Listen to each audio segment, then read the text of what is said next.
Shalom. Welcome to the talk on Yom Kippurim, otherwise known as the Day of Atonement.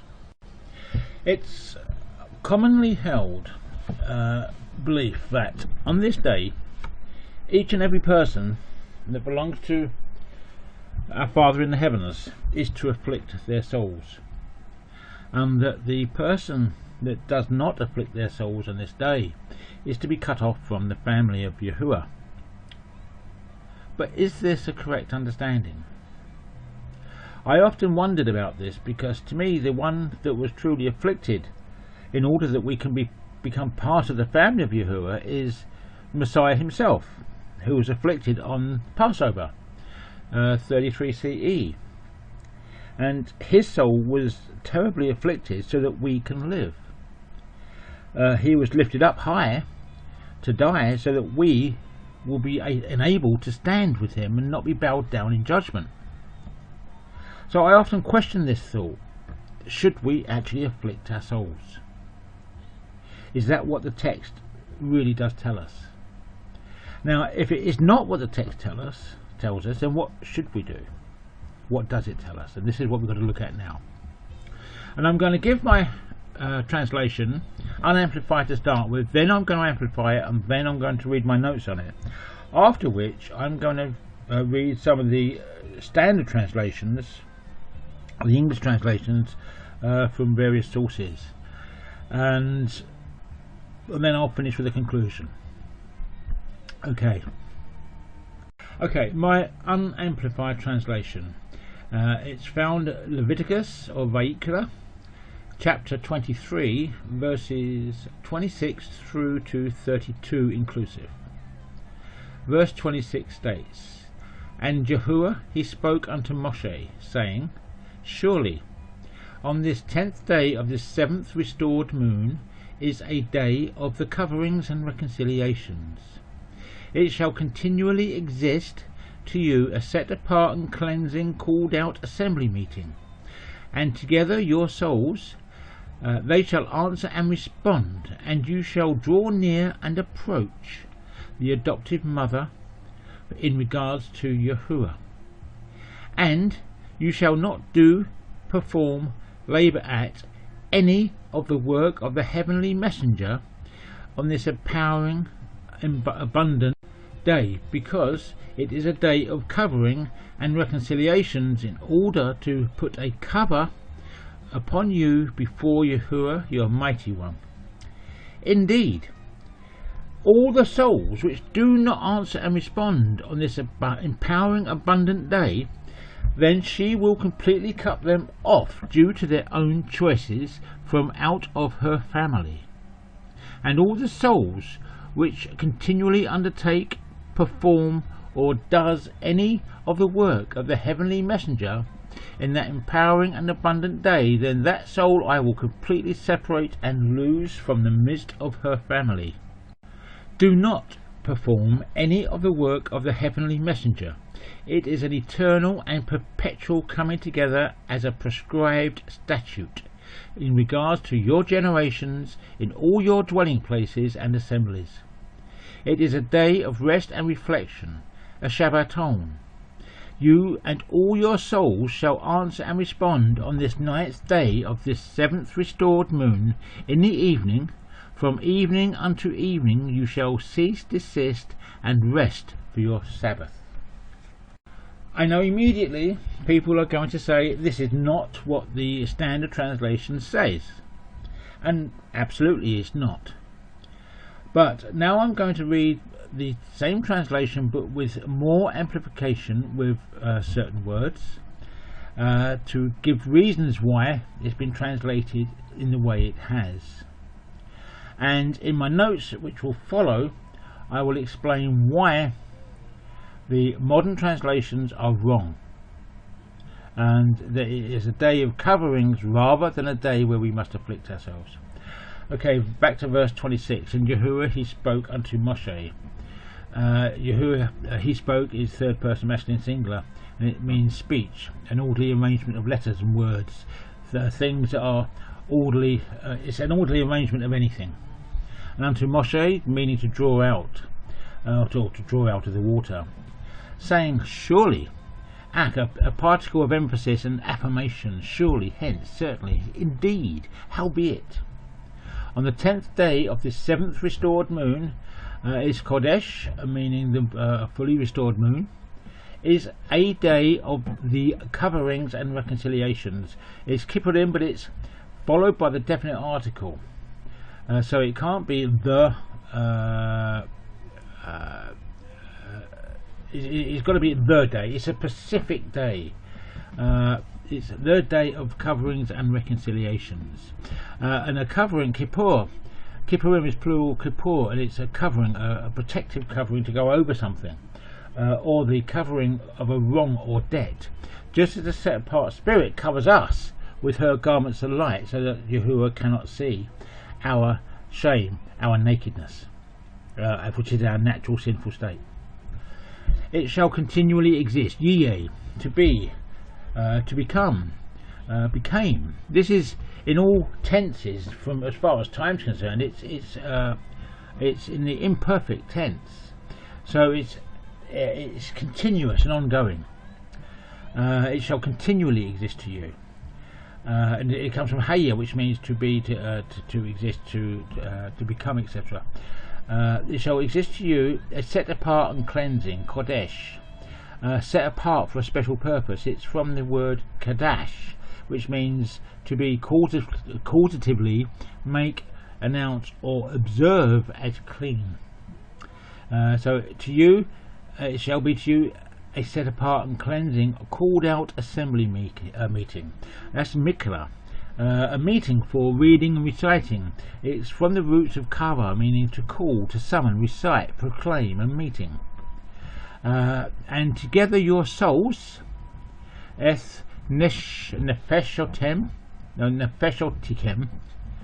It's a plural, and it means it's plural feminine. Eth means to come together, together with, to be alongside, etc. The kem suffix means you, your, etc. But in this context, the correct is you. And the flesh is soul, the living being, the person, the whole being, etc. And together your souls, they shall answer and respond. From Anah, meaning to answer and respond, to a summons, and making a declaration after engaging in thought. It can also mean to humble, but humble in the sense of you humble yourself to answer and respond to that summons. And you shall draw near and approach. This is the Hebrew word kareb, and it means to approach, to draw near to alongside something. This has got nothing whatsoever to do with making an offering of any sort, or to present an offering of any sort, but it's everything to do with presenting yourself before the one sending the summons. Now, but it's also rendered in the hifil stem, meaning that the subject of the verb causes the object of the verb to participate in the action of the verb. And that is, in a nutshell, that our response to this summons on this great and awesome day will cause us to draw near and approach to what comes next.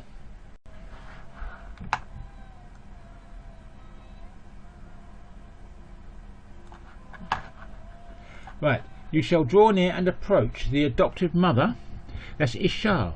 Now, in some Ishar is feminine of Ish. Ish is exactly the same Hebrew letters in the text as Esh. Esh means fire. So Ishar would be a feminine fire. Ish is means man or male person. Ishar is female, or a female person. It can be an adoptive mother. It can be a spiritual mother. It can be woman, wife, and any female person. Now, we could translate this as Eshar, but then we'd have to draw near and approach the feminine fire, which doesn't actually make any sense whatsoever. Because the feminine fire, if we're covered by the feminine fire, we're going to be burnt. But Ishar being adoptive mother, and if we come before the Spirit with her garments of light, and we're covered in her garments of light, then it makes far more sense. Now, and also drawing near to fire, especially from a pagan sense, there's a lot of pagan attributes to drawing near to fire in regards to worship, like the worship of Molech for a start off, and the children being cast through the fire. So I think under this context it's Ishar rather than Eshar. Now you shall draw near and approach the adoptive mother in regards to Yahuwah. It's her that lifts us and elevates us unto our Father in the heavens, and it's through the work of the Messiah. And you shall not do, perform, and labour at, that's asar, means to do, to make, to labour, to produce, manufacture, or perform any type of work, anything. So you should not do, perform, or labour at any of the work of the heavenly messenger. Now malakah, which is often excuse me, malakah, which is often translated as work. Now because you've got asa, which also means labour at, or work, or produce, manufacture, they often translate this as you shall not do any ordinary work, or everyday work, or labour at work. Labour at work can make sense, but ordinary work, it just doesn't make sense, especially where malakah is concerned. Now malakah comes from the root of malek. Now malek means king, or the one who rules and reigns over people. Now a malak is the messenger, means messenger, or the message. It's the one who comes in the authority and the name of the king, or the one sending them. And our malakah is the work that the messenger does. So a malak is like an ambassador, isn't it? Well, an ambassador is a perfectly legitimate translation. A malakah is the work that the ambassador does, or the message that he brings. Now in this context, the authority is Yahuwah. The whole context is about Yahuwah, the creator. So he is the sending authority. But the malek is Yahuwah. The malak, the one being sent, the ambassador, is none other than the Messiah himself. Now the malakah is a work that the Messiah does. So here malakah is the work of the heavenly messenger, the one who comes in the name and the authority of the creator, which is Yahushua HaMashiach, or the Messiah. Now what is his work? His work was a work of affliction, to be afflicted so that we can live. So it's translated as you shall not do, perform, labour at any, that's entirety, the whole, you shall not do any tiniest little piece of the work of the heavenly messenger malakah on this abundant, empowering day. Abundant and empowering, it's them. It means bones, and it can also mean abundance due to the abundance of bones in the body. But bones also give the body strength and power. The skeletal frame powers or empowers the body. If not, we'd just be a load of gelatinous mass on the floor. So you shall not do any work of the heavenly messenger on this abundant and empowering day, because it is a day of covering and reconciliations, and to put a kapar, from Kippurim. It means to cover over, atone, pacify, propitiation. In this case it is a covering of our sin in order to reconcile a family unto Yahuwah. So this day is a day of coverings and reconciliations in order to put the cover upon you before Yahuwah, your mighty one. Indeed, key, an emphatic particle, forcibly expressive, bearing stress, because, indeed, truly, etc. Indeed, all the souls, that's kol bar nefesh, all, the entirety of souls which do not answer and respond on this empowering, abundant Etzem day, then she will completely cut them off due to their own choices. Nikarata, there's a third person feminine perfect, from karat, to cut off, cut down, to cut, or to root out. It is also used to cut the covenant. But as this is in the perfect root, then it's perfect. It's the complete and totality of the action, the finished action. So she will completely cut off, and it's in the feminine. It's the feminine being doing it.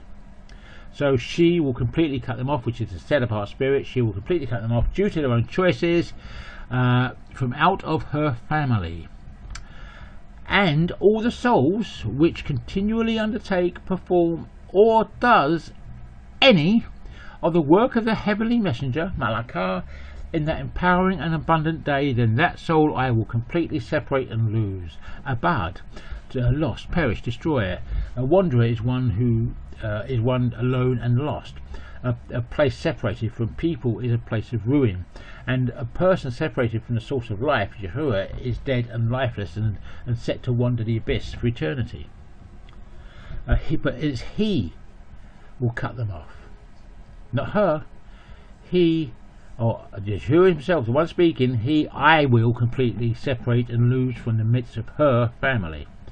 Do not perform any of the work of the heavenly messenger, Malakah. It is an eternal and perpetual olam, coming together as a prescribed statute, hakah, something prescribed, a statute, ordinance, a clearly defined prescription, a coming together as well. In regards to your generations, in all your dwelling places and assemblies.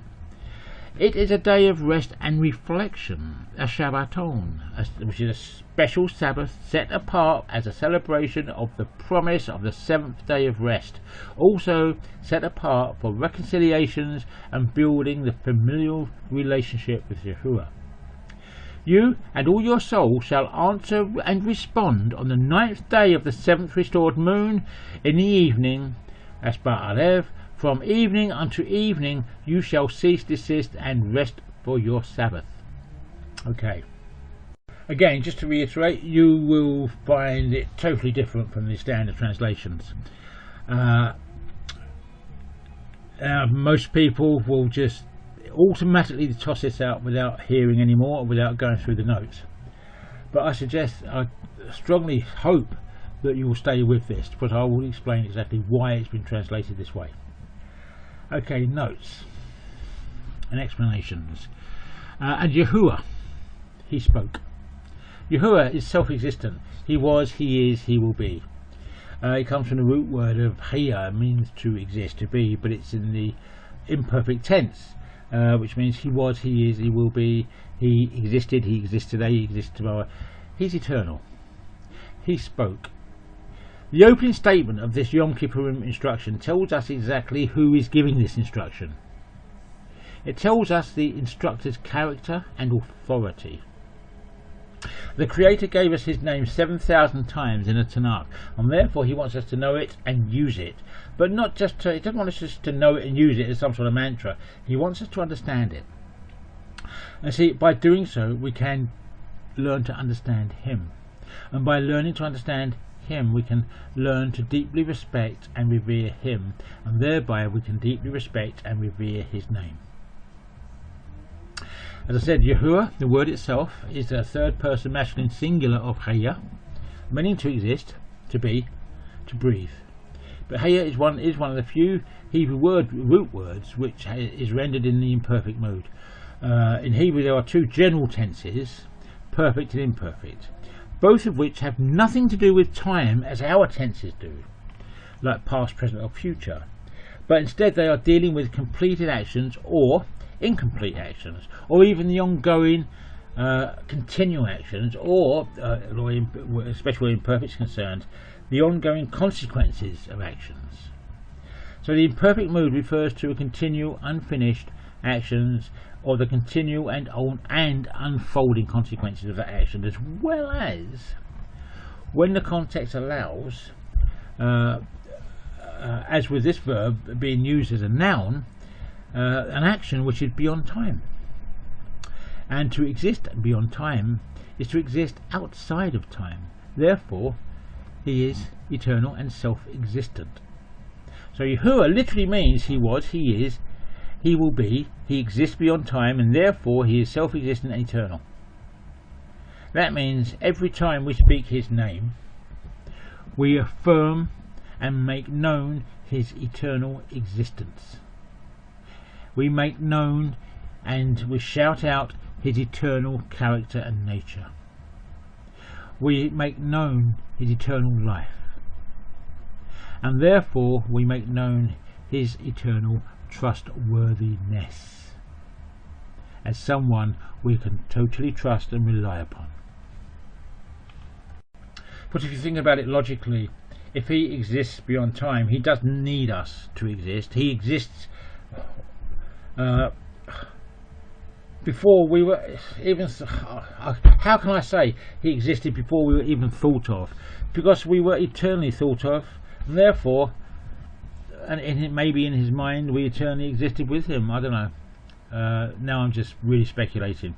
But he does not need us to exist. If he did, then quite frankly he wouldn't exist. He exists outside of us. We were made by him, for him, and through him. He is our life and our existence. But because of that, because he doesn't need us, he's got no nefarious, underhanded, hidden agendas, we know we can trust him. But he doesn't need us to live, or to grow, or to have our being, or have his being. He can quite continually go on through eternity without us. Then he's got nothing to lose. What's the point in being nefarious and lying? There's just no point in any of that. And thereby we can trust him, because he's got everything to lose to lie to us. Because who would want to follow him? And the father of lies is the adversary, actually. So just by his existence, his eternalness, we know that we can trust him. And as his name affirms his eternal nature, that fact alone tells us about his eternal character, his reliability, his authority, the authority of the one bearing it. That is the one giving us these instructions. That is, he exists beyond time and is eternal, needing nothing from us to exist. But as he existed beyond our creation, then he must carry all authority in these matters. He must know what he is talking about. Surely he would know and understand far more than we mere mortals who exist within time and inhabit this finite and, in comparison to him, infinitely small bodies. As such, do we have any right to purposely misrepresent or rewrite or willfully change in any way, shape or form whatsoever the instructions that he gives us? The answer to this question is an emphatic no. We've got no right whatsoever to do any such thing, for when we do, we try to put our own minuscule authority above the authority of the Most High, and change his instructions to suit our petty power plays. When we do that, we destroy souls. We lead untold millions away from the opportunity to have a personal, familial relationship with their Creator. No, the only right we have is to choose to read, to cherish and guard and do his instructions as given, or we can choose to disregard them. That choice is rightfully ours, but we do not have a right to change them. We have a right to say no to them, but with either choice, yes or no, we do not have a right to change them in any way, shape or form. They are to be given out as he gave them out. Now, Yahuwah, the mighty or the almighty authority, he spoke.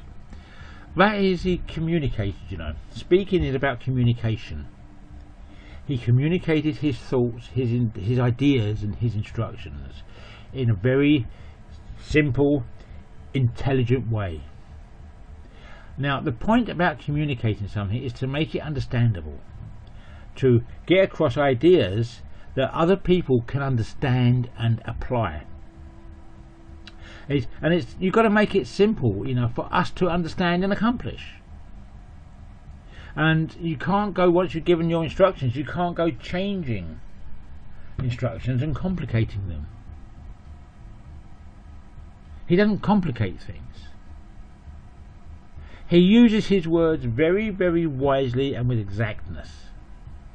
And he communicated the simple and exact instructions to Moshe regarding this day, this awesome, empowering day. Moshe is the one who draws out of the water, and he passed these instructions on to him so he can pass them on to us. And remembering, when things are passed on from person to person, how things can get lost, especially in translations, things can get lost. But here, Father wanted his words to come across, and also, where possible, properly translated, for us to know his heart, his mind, his way, his instructions, to know, but his way, his instructions, is a narrow path. It's a simple, narrow path. And he wants us to walk it. He doesn't want it difficult. He doesn't need a load of people out there to call themselves rabbis or priests or popes or whatever, or vicars or anything, that has the authority to lead people in his name. No, he wants us to have a personal relationship with him so we can individually walk his path. And it's a straight, narrow path, and many of us can be on it. But we don't have to go through some pumped up person who's been through some seminar or some rabbinical school and has got a bit of paper to say they've got the authority to be our leaders. No. He wants a personal relationship. He doesn't want us to go through some pumped up person to have this relationship. He wants a personal, loving, familial relationship. And we get that by studying his way, his words, his simple words, and apply them in our lives. Now, a little point of interest here.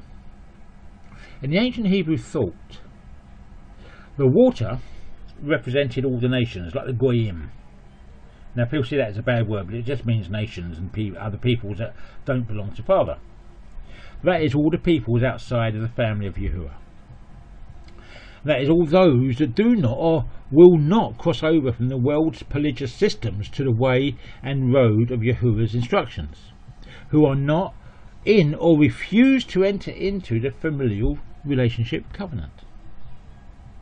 But the land represents all those that have crossed over, who have chosen by their own volition to follow the instructions of Yahuwah and partake of the family relationship, the covenant, who first came out of politics and religion, which is religion, and walked into his family home through the prescribed doorway of Messiah's sacrifice and the narrow path of Torah. We've come out of the water onto the land. And it's funny that Moshe means to draw out of the water, the one who draws out of the water. Okay, that's the end of part 1. Part 2, we'll be looking at the Day of Coverings and in more depth within the 7-step process of salvation, beginning with Pesach or Passover. Shalom, shalom.